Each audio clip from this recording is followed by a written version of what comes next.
मैदानले सिकाउँछ जिताहार सहन, मैदानले सिकाउँछ जिताहार सहन, स्वस्थ युवा बनेर देशलाई अघि बढाउन, स्वस्थ युवा बनेर देशलाई अघि बढाउन।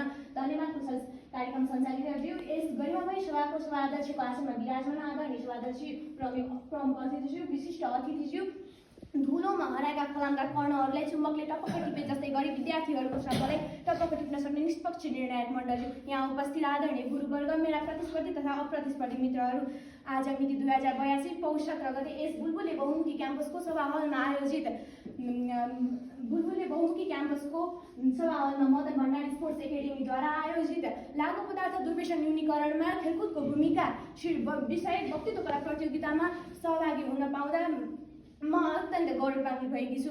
यो अवसर जुटाइदिएकोमा मेरो विद्यालय र आयोजक टिमप्रति न्यानो अभिवादन टक्राउँदै सभाध्यक्ष सामु आफ्ना विचारहरू राख्न अनुमति चाहन्छु। सभाध्यक्ष महोदय, मानिसमा लत सिर्जना गरी दुर्व्यसनी तुल्याउने वस्तु वा पदार्थ लागु पदार्थ हो।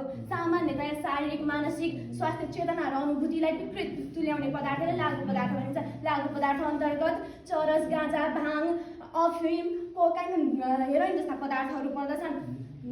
लागु पदार्थ सेवन गर्ने यो युवा पुस्तामा युवती भन्दा युवकको संख्या बढी देखिन्छ। 15 वर्षदेखि 21 वर्षसम्मका युवाले लागु औषध सुरु गरेको पाइन्छ। त्यसै गरी 7% महिला छन् र प्रति वर्ष 11.36% का दरले लागु पदार्थ दुर्व्यसनीको संख्या वृद्धि भएको तथ्याङ्कले देखाएको छ। संयुक्त राष्ट्रिय सङ्घको अध्ययन अनुसार विश्वमा 30 करोड दुर्व्यसनीहरूको संख्या वृद्धि भएको पाइन्छ। त्यसै गरी 3 खर्ब 32 अर्ब डलर वार्षिक यसको कारोबार हुने गर्छ। लागु पदार्थले केवल शरीरलाई मात्र नष्ट पार्दैन, मन, सम्बन्ध, भविष्यमा पनि नकारात्मक प्रभाव पार्छ। थुप्रै युवा खाली समय साथीको दबाव र चिन्ताका कारण लागु पदार्थप्रति आकर्षित हुन्छन्। त्यसै गरी यस्तो परिस्थितिमा खेलकुदको महत्त्वपूर्ण भूमिका हुन्छ। खेलकुदले शरीर स्वस्थ राख्छ र रोग प्रतिरोधात्मक क्षमता बढाउँछ।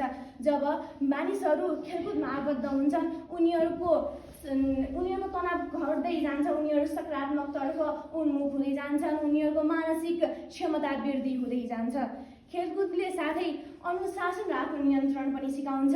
समयको पालना, समयको सदुपयोग, नियमको पालना र दैनिक अभ्यासले गर्दा उनीहरू अनुशासित हुन्छन्। अनुशासित व्यक्ति जीवनमा जस्तो सुकै कठिन परिस्थितिलाई पनि सजिलै सामना गर्न सक्ने क्षमता अभिवृद्धि हुन्छ र उनीहरू लागु पदार्थबाट